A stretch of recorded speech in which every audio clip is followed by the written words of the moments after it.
Guided selling from RingDNA makes your entire sales team more effective by revealing exactly what reps should do and when to do it.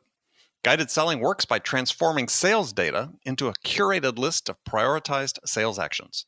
So when reps start their day, they'll never again wonder which prospects and accounts or hot inbound leads to reach out to next. Guided selling even shifts reps' priority in response to real-time buying signals. Finally, even new reps can sell like seasoned ones. Let RingDNA be your guide to success. Learn more at ringdna.com/guided selling. That's ringdna.com/guided selling.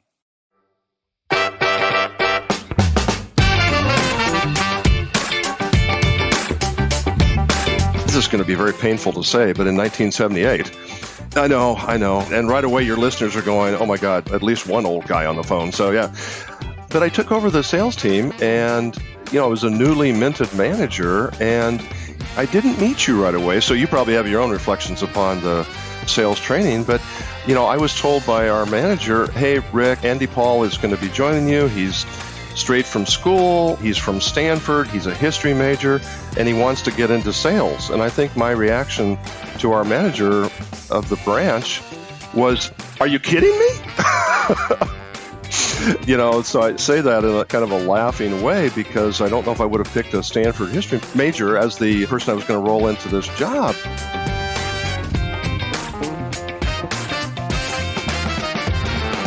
Hi, friends. Welcome to the Sales Enablement Podcast. I'm your host, Andy Paul. Now, that was Rick Blake. And Rick was my first sales manager decades ago. He didn't hire me, but he took over as my manager after I'd been selling for just a couple months and was really influential in helping me get started on the right foot in sales. And as I said, that was a really long time ago. And if you're really good at higher math, well, then you can go on my LinkedIn profile and calculate just how long ago it really was. Now, Rick just recently retired, or a little bit earlier this year, after a long, successful career in sales. He had some really big jobs along the way. And when he retired, he was the general manager of a large division of HP. Now, this was such a fun conversation because, well, first of all, Rick shares some stories about me and how horrible I was as a rookie salesperson. But then we'll start talking about what's changed in sales over the past 3 or 4 decades. What's changed for better? We get into what hasn't changed, and we'll talk about those aspects of sales that are long overdue for change. So all of this and much, much more. As I said, stick around because we cover a lot of great ground in this conversation. But before we get to Rick, I want to remind you to subscribe to this podcast wherever you listen to podcasts. And if you subscribe, we'd certainly appreciate it if you could also give us your feedback about how we're doing in the form of a review. So thanks for that. All right, let's jump into it. Rick, welcome to the show. Andy, it is indeed a pleasure to be here and probably a long overdue time for us to meet up. Yeah, so this is just really, for me, a very special episode because Rick was essentially my first sales manager in my career. And we sort of reconnected, a month or so ago? Exactly. I think all of us have had extra time on our hands. And I got to thinking about various contacts. And within a few minutes, I located Andy Paul and we started talking. Yeah. So we're going to jump into a little nostalgia, but first tell us a bit about you. So you recently retired from HP. Yeah, exactly. And thank you for the opportunity to be here. I've been looking forward to this. It's indeed a pleasure for me too. Andy, you were actually one of the very first members of a sales team when I was a newly minted sales manager. And yes. You were actually the first name that came to my mind when I started poking around a few weeks ago. But yes, you're right. I recently retired. I left HP, and I should probably clarify the HP that is the PC and print company that was separated about 4 years ago, not the enterprise side. I left in mid-February. A lot of colleagues asked me what are you going to do immediately? And I said, I just want 3 or 4 months of doing absolutely nothing. I don't think I realized at the time how prophetic that was going to turn out to be. Yeah, enforced time off. Yes. As we all deal with, obviously a lot of challenges right now. But I was so 45 years. It's hard to say. That you In worked. exactly in IT product and solution sales. Included various sales leader, individual contributor, general manager, but also quite a few years or several years of individual contributor roles. Now, of the 45 years, the past little over 23 years have been with Compaq and HP, all in the public sector. So, meaning sales and account relationships with state and local governments, K-12, and higher education. I have to say, it was a unique group within Compaq that carried over to HP when Compaq was purchased by HP. And I don't think they really necessarily understood what we did, so they kept it going as is. How often that's the case too is right. We bought something we had no idea what we were buying. Yeah, and I think it was made us feel a lot better because they didn't want to change us, and we just picked up from where we were and kept going. I'd have to say, absolutely have loved my experience in the public sector over these last many years. I know it's become maybe politically somewhat popular to criticize government people or government employees, but I found them to be wonderful, long-term relationship type people who were just looking for help in their business. So I really enjoyed that time. And so was most of your business done through RFP, or how'd that work? That's a great question. We actually rallied around a term, contract marketing, to where every state or larger locality, we wanted to have the right kind of contracts in place. Typically, they were not exclusive to us, so we constantly had competition with other manufacturers particularly. And our job was to get more than our share of the X that was going to be spent in a particular year from a school district or a large state agency or whatever. So very much contract marketing. Yes, we certainly got involved with RFPs also, but I would say, at least in my particular area of the western states, from the Rocky Mountains out to the West Coast, it was much more in the contract area. Yeah, I mean, it sort of reminds me of the time I spent sort of parallel to and doing a little bit of government marketing at the federal level. Is that, yeah, somebody had to have a contract first, right?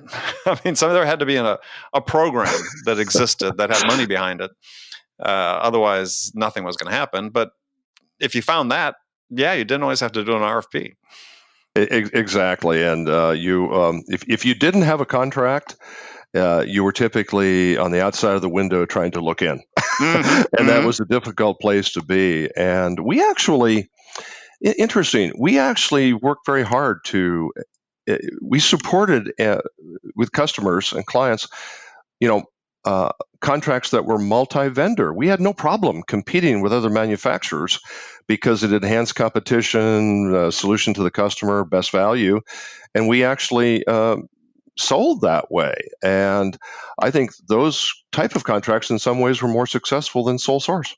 Interesting. So you sold it as a virtue that there'd be other competitors, absolutely, and not to get off into terms, but again, my area here in the Western U.S., there was it was called Western States Contracting Alliance that drove very successful contracts that were used by most public entities, and we were a key member of that, and we had a lot of competition there, and we definitely got more than our fair share. Huh. Yeah, well, that gets back to this whole thing about relationship, right? I mean, that's interesting. There's been this sort of undercurrent trend to some degree in B2B sales over the last several years that, this idea of relationships is kind of overstated. And first of all, I think, well, that's really nuts to think that, because everything starts with that connection you make with somebody. But to your point here is that was really the lifeblood of your business.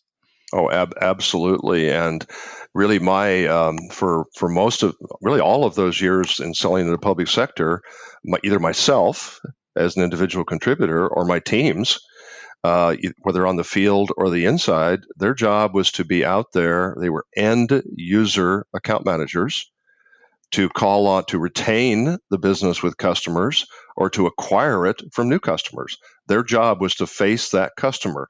The route to market, we would call it, Mm-hmm. whether it's directly or through a partner or a solution provider, integrator, that was completely independent. That's a whole different discussion. But the job of my folks was to create that, let's just call it a brand preference. And in my case, our bias was HP. Yeah. Well, and this is so fundamental, and yet, as I said, it always amazes me that people want to underestimate the power of relationships. And if you talk about government work, they'd think, oh yeah, it's all RFPs and so on. But yeah, I remember again back even selling to the DoD years ago, or watching colleagues sell to it. It's like it started with the relationship. Yeah, if you wanted to find an available contract vehicle to fund a program you want to develop, start with a relationship. Exactly, and that would be the kind of people that we wanted, particularly in the field jobs, or maybe we started them through inside sales and grew them into field jobs that knew how to go out and thrive and have fun with that customer facing work. And I'll tell you quite frankly, I mean that's obviously a challenge right now. Mm-hmm. Having the face to face contact, it will be back at some point. And will probably be more important than ever. And folks that have a title, account executive, sales representative, whatever term you want to use, their job will be to giddy up, if you will, and get out in front of that customer when the reopening opportunities are there. Well, I agree. I mean, I sort of posed this as a question on LinkedIn a week or two ago about, okay, fast forward February 2021, you're working on a big deal that's even though it's early in the year, it's probably going to make your year, and the customer wants you to come visit face to face for the final meeting, and and they assure you, everything's going to be above board, masks and so on. But what do? Right? Do you put on the mask and go, or do you think, nah, let's see if we can do it virtually? And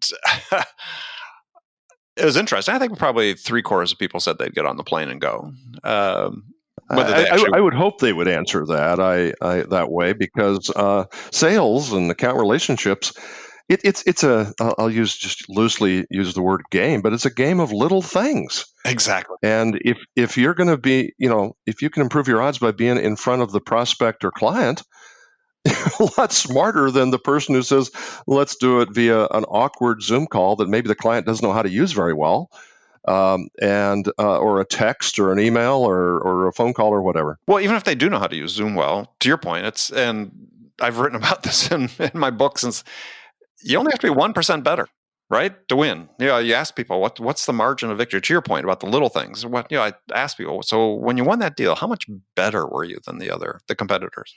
And no one can quantify that difference, right? So you just have to assume you need to be 1% better. I just need to be a little bit better. And if that's getting on a plane, making the call, then in person, then go do it. It's a no-brainer answer, Andy. And but I would just shake my head sometimes for people that even in days where we were not talking about pandemic limitations, people that did not get that. And what I would certainly coach sales teams with, or try to operate myself, is every moment you're spending with that customer or prospect is one less moment there with your competitor. Exactly. For guys' sakes, do it. Exactly. I mean, I think that's a perspective that's not used enough, is that, every minute you're with them, the competitor is not. And I've used this term in the past as, what you're trying to do is take prospects off the street. Meaning what you want to do is you want to reduce their incentive to go talk to somebody else. Exactly. And being there in person, having great conversations, great discovery calls, whatever stage you're in, is one way to do that. Again, in person. So let's go back to the beginning, because let's talk about me. So when you took over the sales team, you inherited me. I'd only been on board maybe, 6 months or something like that. Just how bad was I? Well, see, so we're early in our discussion here. Do I really? I don't know if I want to offend you early on here, No, but no, we're past that. no, Don't worry about it. I'm smiling and laughing too. So, but I got my start at the Burroughs Corporation. Mm-hmm. I in the Seattle area. I took a promotion to go to Oakland, California, take over my first sales team, and that was in. This is going to be very painful to say, but in 1978. Oh, yeah. And I know, and right away your listeners are going, "Oh my God, at least one old guy on the phone." So yeah, Yeah. um, but I took over the sales team, and I was a newly minted manager, and you were actually off at training, Yeah. Okay. Right. and I So didn't meet you right. about 5 months Yeah, in, right? yeah, I didn't meet you right away, so you probably have your own reflections upon the sales training. But I was told by our manager, "Hey, Rick, Andy Paul is going to be joining you. He's straight from school. He's from Stanford. He's a history major, and he wants to get into sales." And I think my reaction to our manager of the branch So why'd you was, hire "Are you him? are you kidding me?" And Yes. so I say that in a kind of a laughing way, because I don't know if I would have picked a Stanford history manager as the person I was going to roll into this job, but I had to reflect a little bit that I was an unusual fit too, because I graduated 3 years before. I got to point out, and I was an accounting major and went out and interviewed with what we call Big Eight accounting firms at When the they time. existed, right? Yeah. Yeah, exactly. That was the term we used. And I go, I don't want to do this. So I started looking for other things, got a referral to Burroughs Corporation, had never heard of Burroughs, realized it was a computer company. At the time, IBM and Xerox really weren't hiring quickly. So I joined Burroughs, but it made me reflect upon you, Andy, that, Uh-oh. that I was given a chance. I need to give this guy a chance too. And boy, you exceeded expectations. I do have this mental image of when you did get back from class and finally came to work that first Monday that I met you. I go, wow, dark pinstripe suit, white Yeah. shirt. Look sharp. Yeah. Yeah, I'm thinking back now, red tie, Oh, yeah. and I'm thinking, does he think he joined IBM? So my first impression of you is that dark suit and that little bit of a smile you have, Hmm. and the Stanford history major.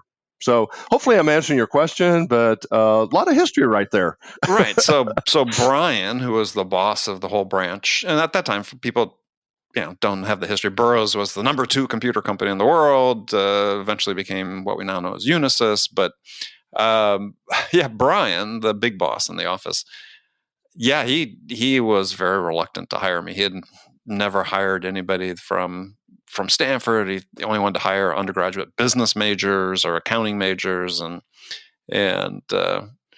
yeah, he was not. It took a while to convince him that that he had made the right move. You didn't take long to convince me though. I was impressed with you could analyze, you could listen well, and put together a path forward or an answer or a strategy or whatever. And I was respectful of that. And that actually, I reflected on that, Andy, when I discovered, in recent times that you'd gotten into the career you have now for the last 20 years. And it made me smile because I can picture you doing that of sales coaching, mentoring, teaching, strategies, etc. It made me smile. You have a background for that, and only knowing you're doing that today, could I reflect on the Andy that I met in 1978? Yeah. Well, was interesting though is that yeah, you joined right when I was away for we had the 6-week computer training class. That train us how to sell computers, tell us all about computers, and so on, and a little bit of selling. and I remember after my first 2-week training class, they sent us to the first sales training. The response from the trainers was that I was never going to make it because I was too analytical. Interesting. I would have used. I could agree with that word for initial impression, but I would also use professorial. Ooh. And I think that actually fits in well with what you're doing today and have been doing for quite a while. Well, I mean, I certainly let's get into this topic a little bit deeper because this idea of how you learn how to sell is something that I'm I'm passionate about. Right? We've got this huge sales training industry that's blossomed in this country. $20 billion a year spent on it, and I think that we sort of lost the plot because I think that sales is fundamentally an apprenticeship, and that people learn how to sell from managers. I learned how to sell from you. They learn from their peers. They learn from their customers. I mean, I don't know. I was in training class, 10 weeks of my first 2.5 years. We actually used to have training classes, which I would agree a lot of money is spent on sales training today, but I think there's a lot of people who say, wow, I wish I had some sales training, but you and I had a benefit of a lot of that in our early days. That I spent a lot of time trying to actively forget. Now, do you remember? Leader Boy? Yeah. Oh my gosh, Leader Boy! You'd have to, people, your listeners will have to look up that because that's a legendary story in itself. But all about sales training that you and I could talk stories about forever. We used to basically go to boot camp type sessions and be locked up in hotel centers for 2 or 3, or actually in some days, 4 weeks at a time. We came out having to pass those sessions and be somewhat capable, or we had to repeat them. Yeah, but I also find that they were so different from who I was. Right. One of the things that I valued about you as a manager was that you gave me the freedom to develop my own way of doing things, and to say, okay, yeah, we could go sell this way, but there's got to be a better way that's more in tune with who I am and what I want to do. And I see that that doesn't happen as much anymore. I mean, managers are so driven by the metrics, and maybe it's because they don't have enough sales experience, or they don't have enough confidence in their own ability to coach and mentor people. But it seems increasingly, at least in tech sales, it's all about, hey, we've got a process, comply with the process, as opposed to what can I do to help you become the best version of you. I'm not just agreeing with you, because I more than agree with you. And this is not unique to my experience at HP. I'm not being critical of HP. I hear this from many colleagues in other industries or computer companies, is a one-on-one between the manager coach with their individual contributor has become a review of their Salesforce numbers or their Dynamics numbers. Yeah. And what percentage is the pipeline of their quota, and on and on and on, which is all important and needed to run the business. I totally respect that. I get it because I dealt with it. But we've lost track of taking the time as sales leaders in this case to really not just ask our people what's the status of a deal, but what help do you need? What's working for you? What's not working for you? I remember back 1978, Andy, probably when you were in class, I went to class, and I went to my Sales Manager 101 class, and it was quite an experience. It was in Pennsylvania. It was 3 weeks. But I remember one standout from that class, and it was taught by a very senior and successful sales professional. And he said, let me give you new managers one piece of advice. And he says, follow it. Don't make the first question with your individual contributor or your team member, hey, what's the status of this deal? Hey, if there's good news about the deal or they're really needing help, they're going to tell you. Yeah. Spend your time helping the person along. Be there when they need you and they're raising their hand, and don't be there when they don't need you. And that's why I think, Andy, I agree with you. We've gotten lost in the metrics sometime, and our job as sales leaders is to nurture and bring these folks along. Yeah, and I think again, I think we've lost the plot on that. And the way to do it is, I've been at conferences. As one I was at a couple of years ago, where they had a panel of VPs, sales, and CROs from various SaaS companies, and there was sort of uniform agreement among them that yeah, one-on-ones don't really work anymore. And I'm like, what? It's sort of involuntary gasp comes from me when it's like, the problem's not the one-on-one. The problem is you. You've got to be interested in doing it, and you have to be interested in the people that you're managing, and you have to have a sincere interest in helping them get better. And if you don't have that, then of course they're not going to work. If all you're doing is just a deal review.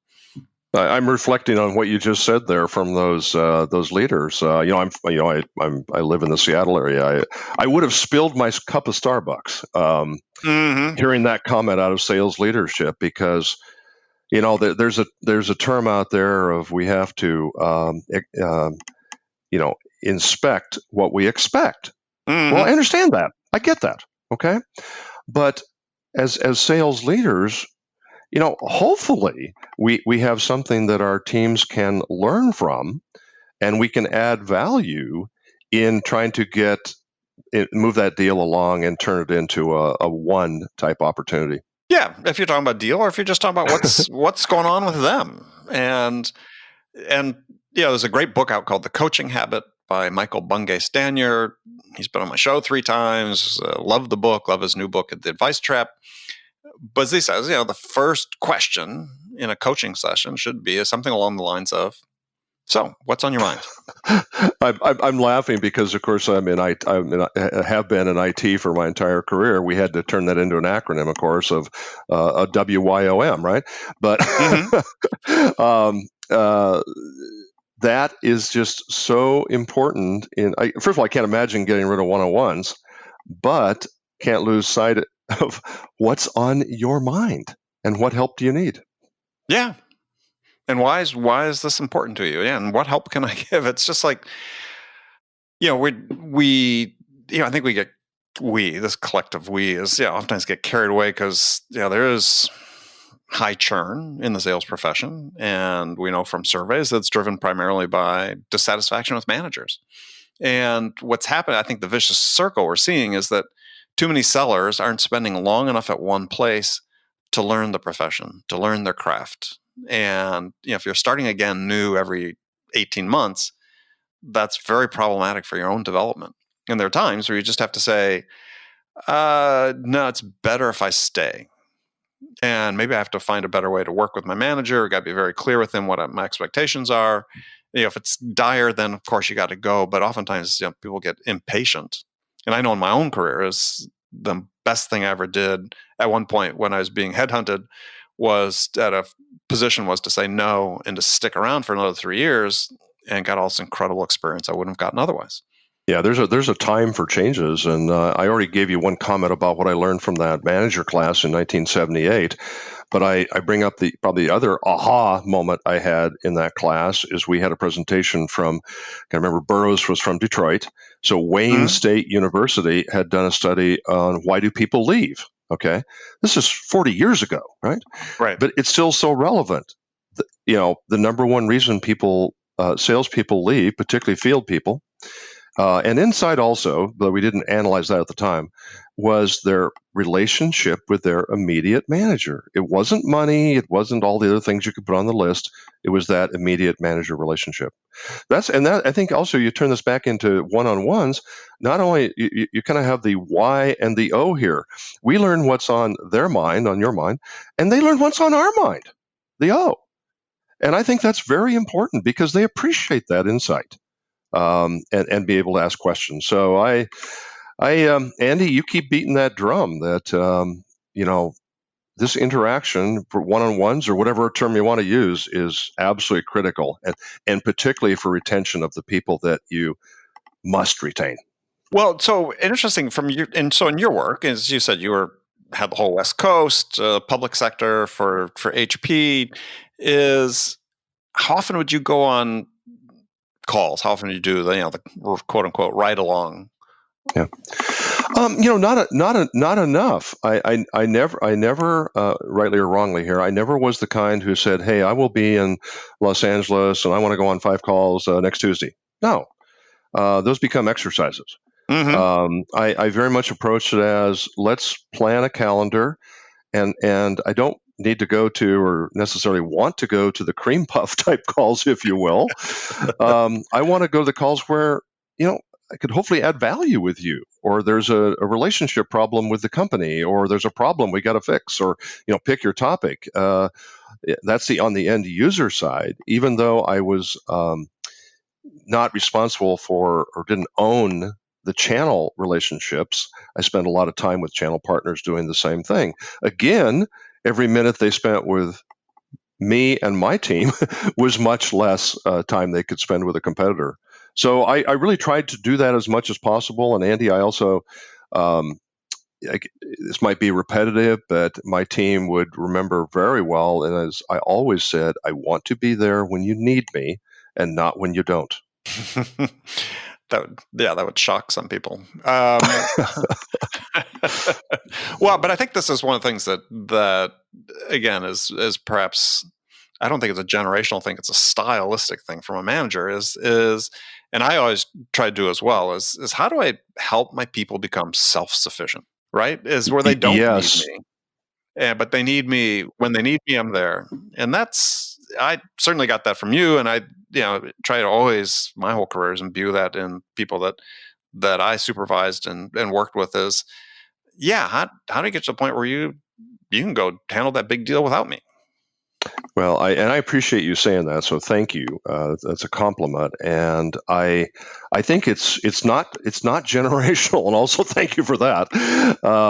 It's stylistic, and again, and I won't take credit for this. I'll give credit to one of the sales leaders I've had at HP the last several years, who was pushing very hard for everybody, managers, individual contributors, throughout the organization, to have a general manager mentality.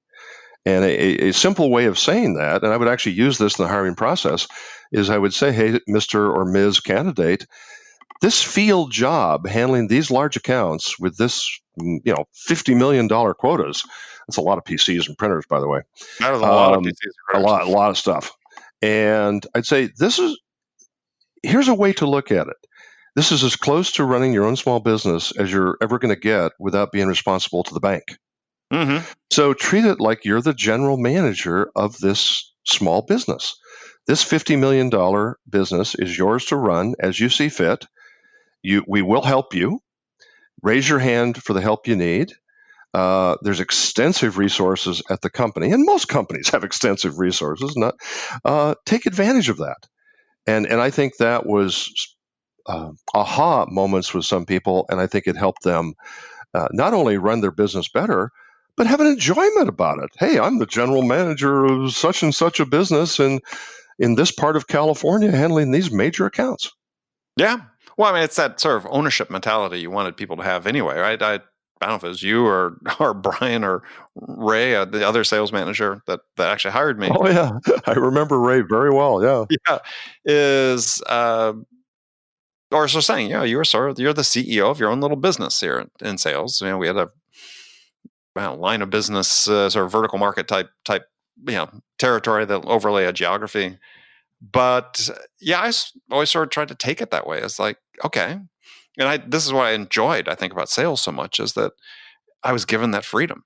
And this is, I think, so hard today for so many sales managers, is to trust their people and develop them, to give them that freedom to go out and, I said, do the best work, be the best version of themselves, be able to grow into bigger responsibility.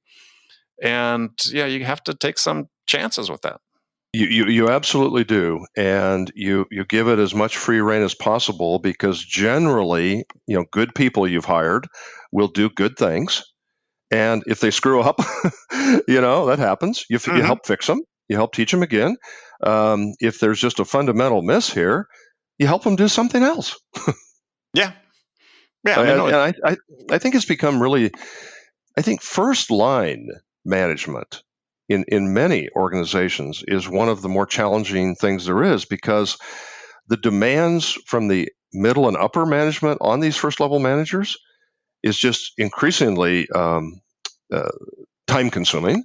Yes. Yet at the very time that your job is nurturing, bringing along these very valuable teams and winning and growing your business.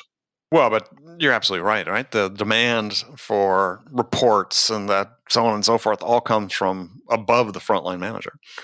And yeah, as a result, many feel compelled to spend more time focused on that when they should be spending it developing the individuals. And I can take this a step further and say that's why I think in most positions I've worked in over these several years, I valued that relationship with my management to be given a similar, hey, you run your business, general manager mentality, if you will. Bring up the kind of help you need, and we'll be there for you. And I have appreciated that over the years, and I think a lot of people have that. Obviously, I'm biased. I came from HP, but I think HP has done well pushing that attitude among up and down the organization. Well, yeah, and you can do it at a small company. You can do it at a startup. Yeah, even though the investors and the VCs and everybody wants the information. Yeah, I've worked in enough startups, grown teams in them, where I was fortunate to work for CEOs that took that attitude. Right? It's your business.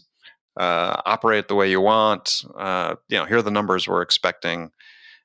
Light touch relative to day-to-day expectations and reporting. Obviously, at board meetings and everything you had to be prepared for, but you had the ability to sort of have this freedom and flexibility, which for me was hugely valuable. When I was interviewing for jobs, being recruited to come to a company to take over sales, that was one of the first things I wanted to know is what that environment was going to be like. Was I going to have that freedom to put my own stamp on and develop the people the way I wanted to? Yeah, it's a fun part of the job too. What you just described, I had any number of people ask me in February when I was leaving, and I actually had several months to work transitions and was able to, though I didn't make the choice, I helped propose people who would step in to replace me, and boy, right guy got the job.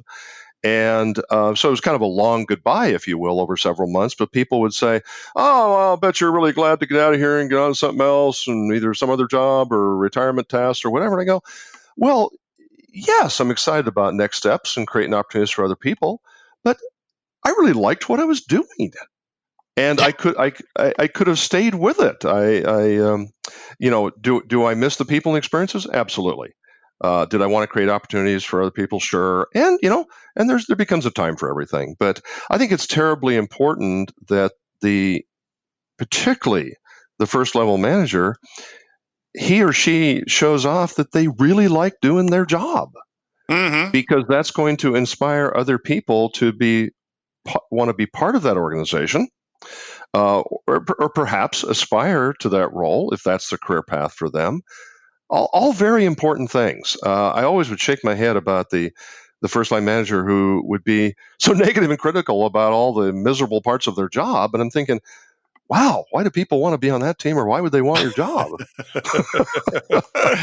Well, but it's such a great point, right? Is that managers have to role model or model the behavior that they want people to follow. And yeah, if you're a technocrat, if you're just paying attention only to the dashboards and your pipeline coverage ratios, and you're not out talking to customers, you're not there saying, okay, how do I help this person get better? How do I help them achieve what they want to achieve in this job? Yeah, make way for somebody that wants to do that. Well, exactly, and that customer and partner, depending on your industry, interaction is just so much fun. I would always ask we're planning a meeting, and there would of course be detail that'd be part of the meeting, but it was very important to me to say, okay, Mr. or Ms. Account Executive, what do you want said? What do you want not said? That's important. Yes. What's the most difficult question you would hate to have this customer or partner ask us? And okay, who's going to answer that, and what's the answer? And we would rehearse that particularly. And then what I also enjoyed, just because it really led to, the customers are telling you what it takes to have a better relationship and how to win their business. I mean, exactly. Surprise. I would always somewhere in a meeting, particularly with an important retention customer, because we balance both retention and acquisition. I would say, Mr. or Ms. Customer Executive, just let me ask you simply here. What would you like us doing more of with you or for you? But conversely, and maybe more importantly, what do you want us to stop doing to you? And Andy, it would lead to just very rich conversations of the customer giving trends that, first of all, they might be a little surprised with the question, but very rich conversations about what it takes to please them. And it's on both sides, pre-sale, post-sale. It's such an important thing. That's why I brought up earlier is I think I learned a lot about selling from my customers. And they're telling you what it takes. Well, if you do it, if you ask the question, they'll tell you what it takes. And I don't know if you remember this one deal I was working on. I think you were still there. It's this chain of jewelry stores in the Bay Area, and oh my gosh, I'm reflecting. I'm not sure we should use names, but I think I'm reflecting on they were based up in Vallejo.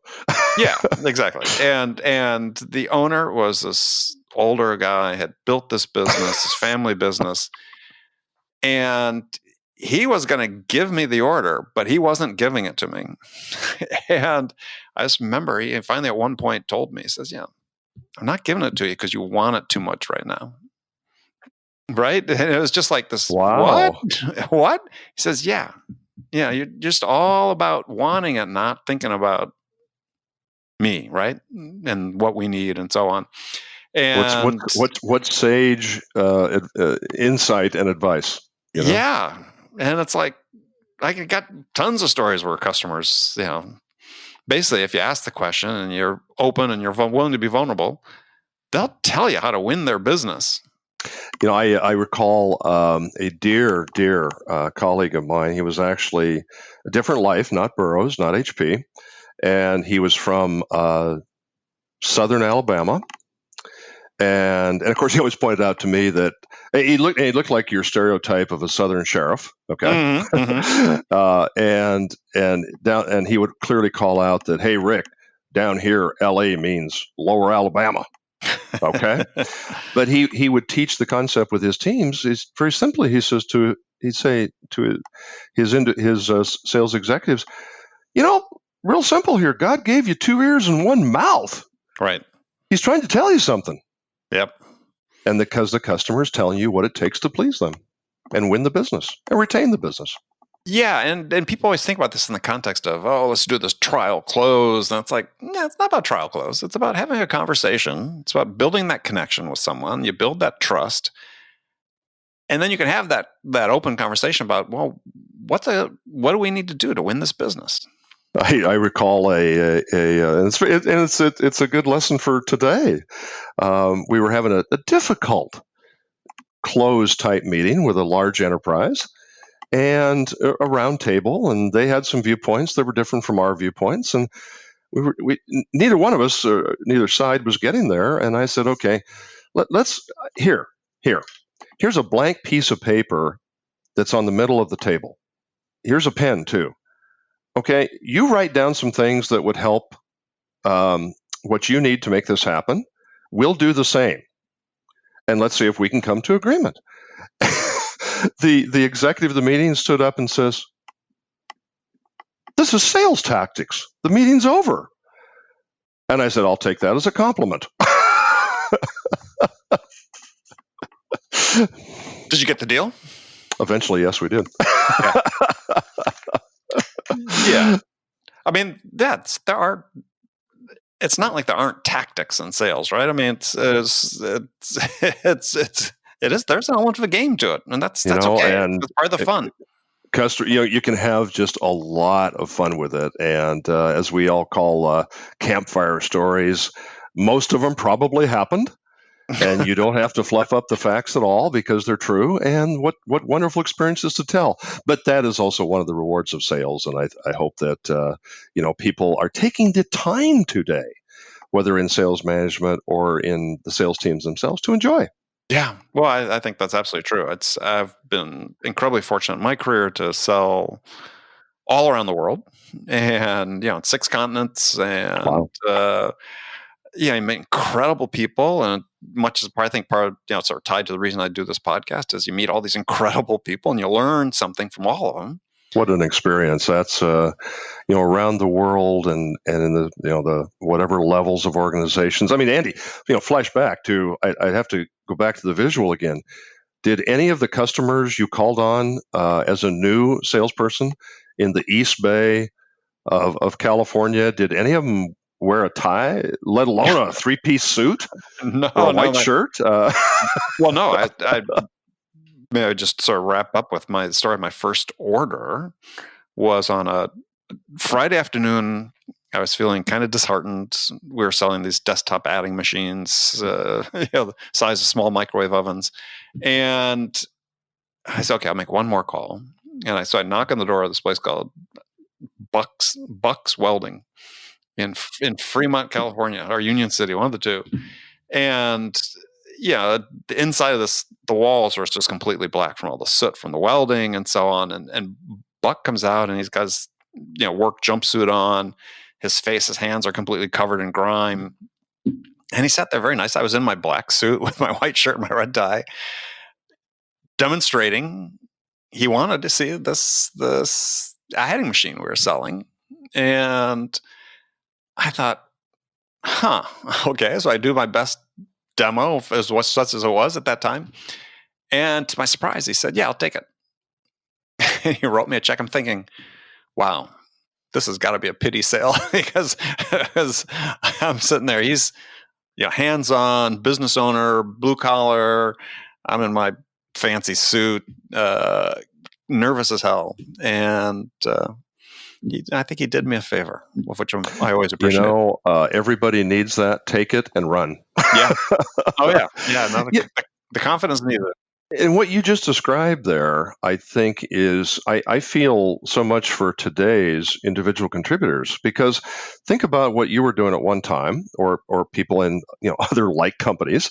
Mm-hmm. They would have some amount of training, some quite good, some need improvement, and they would be out selling certain let's call it more entry-level type products or solutions. Yep. They would get proficient at that, hopefully successful too, and graduate to higher-end product sales complexity solutions. Very much a stair-step type of thing, and there's many industry examples of how that was the case. I think about today's sellers of the absolute information overload of Mm-hmm. And I know it's an overused term or phrase of drinking from a fire hose, but it's very true. And how challenging to keep up with all that and have a fundamental knowledge to be proficient and confident and being out in front of that customer. It relates back to sales and product training, one-on-ones, all these things. But boy, and our solution is virtual training that people at best are paying 50% attention to. I think that's particularly a challenge of our teams and the sales executive types. I agree. I think that the expectations are higher sooner today than they were with us, I believe. I think sales is hard. I resist people that want to make intergenerational comparisons about, oh, it's so hard today. It's like, it's just hard. It's a hard profession. It's just different. It's different. You probably get involved with helping organizations with onboarding, and again, not unique to any particular company, particularly with field-based people. And now, whether before or after pandemic, too many companies have their onboarding here's the home office person. Here comes FedEx with their laptop. And there's one page of web links they got to go to, and there might be a message from their manager that says, good luck. Yeah, well, I've talked to a lot of sellers that have been, or companies that have been onboarding sellers remotely during the pandemic. We've done some ourselves. Yeah, but I think sort of the critical thing that seems to be hard for companies these days is to understand that you lay out a 90-day onboarding program. What's your expectation for what really should be happening at 90 days? To your point about when starting with entry-level products and work up to greater level of complexity, is that it's unrealistic to assume that someone's going to be at full productivity after 90 days an entry-level sales job. I mean, Yeah, it's not going to happen. And so, one of my team, well, I still consider him a team member, but ex-team member because I've left.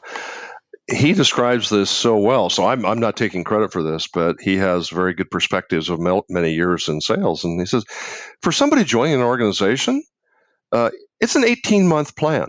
Sure, you need your 90-day plan, but it takes a year and a half to ramp up to comfort and success and relationships and networking. And, if you're on track for that along the way, and particularly at the end of the 18 months, great. If not, at 18 months, better find something else. Sure, but as an organization, though, they need to be prepared to give people those 18 months. That's the thing that's missing. Bingo.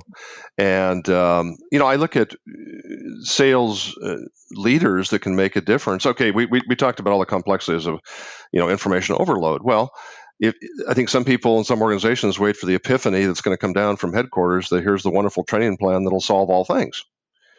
Well, and okay, might be waiting a while.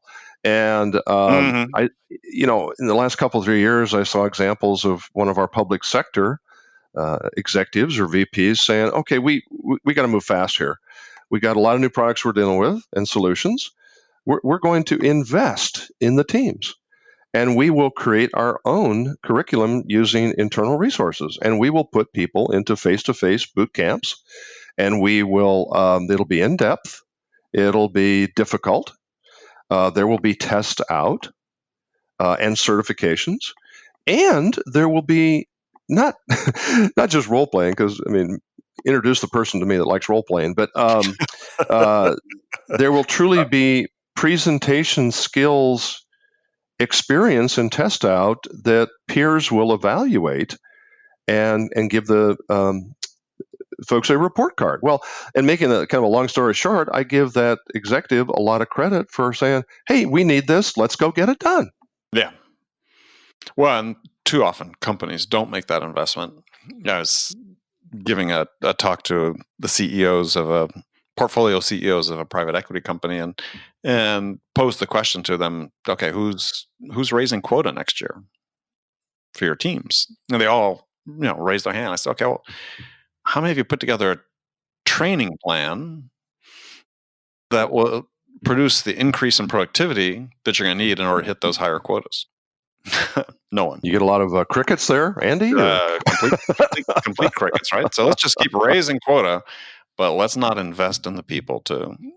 And I think that that relates to I'm just reflecting there on an executive in a different life before HP that I really respected, and he would give inspirational talks to the regional teams and say,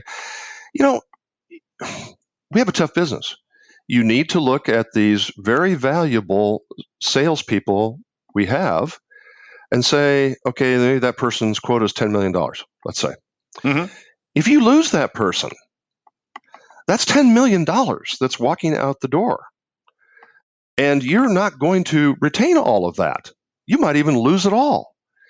So figure out how to retain that person and keep that 10 million, and they'll probably grow it too. Sure. And I know it's a simplistic comments to make, but what an opportunity for all of us to view our very valuable resources that way. Yeah. No, it's a great perspective. All right, Rick, unfortunately, we've run out of time. Oh my gosh. This has been a pleasure.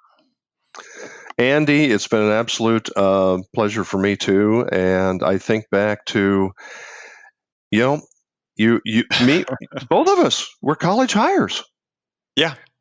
And if I could impart one other advice here, mainly because I've experienced it in the last couple of years, we all need to look for every opportunity we can to overcome a roadblock and take a risk and bring in college hires into the field, and recognizing all the challenges there are, to figure out ways to get past them. And I had experience with that. I enjoyed it. I saw success.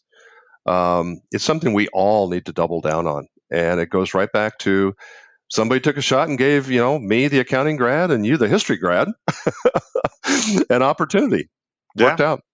Well, I think it's, to that point about patience, right? I saw this thing a couple years ago, big soccer fan, and was reading about this coach at one of the biggest soccer clubs in the world, and they say, we can never tell at what point in time how long it's going to take for the player to get it, right? He says, so what we do focus on first is we focus on training the person first, then we train the player. And I think that's such an interesting perspective, right? We're bringing in people straight out of college. They don't understand business. They don't understand working in teams. There are lots of things they don't understand. Yeah, we got to train them as individuals first, as humans, and then train them as sellers secondly. And we got to take a risk with them. Yeah. And recognizing that, it's not easy to do, and we lack the onboarding and this and that, but let's give it a shot. You might, last comment, you might enjoy the candidate that was referred to me and was coming out of an Ivy League school, and for all the right reasons wanted to move to the West Coast, and convinced me of that. And 2 years into it, he's doing great. And guess what? He was a history major, Andy, from that Ivy League school. So maybe that ties it back to back to the beginning. Yeah. Well, the lesson is go recruit history majors. I want to hear that on your next. They need jobs, so clearly. I want to hear that on your next podcast. All right, Rick. Andy, thank you so much. Thank you for the opportunity. Take care. Be safe.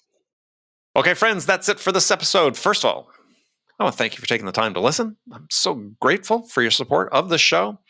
And I want to thank my good friend and my first sales manager, Rick Blake, for sharing his insights and wisdom with us today. If you enjoyed this episode, please subscribe to this podcast, Sales Enablement with Andy Paul, on iTunes, Spotify, or wherever you listen to podcasts. If you could also leave us a rating or review and let us know how we're doing, well, we'd certainly appreciate that. And you can do all that on your phone in less than a minute as soon as this podcast is over. So thanks for your help. And thank you so much for investing your time with us today. Until next time, I'm your host, Andy Paul. Good selling, everyone.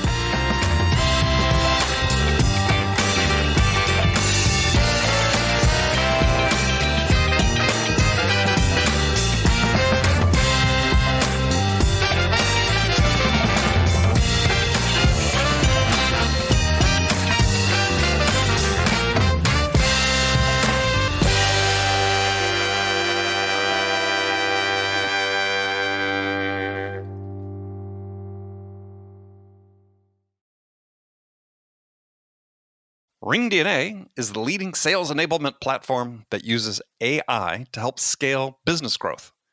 Trusted by the top companies across the globe, RingDNA offers a suite of powerful tools for every sales role. The RingDNA Dialer radically improves sales productivity and call connection rates, while guided selling helps reps know exactly what to do and when to do it. Conversation AI uses artificial intelligence to surface the most impactful coaching opportunities in real time. So, no matter where your team is working from, the RingDNA platform can help them exponentially increase call connections, opportunities, and revenue.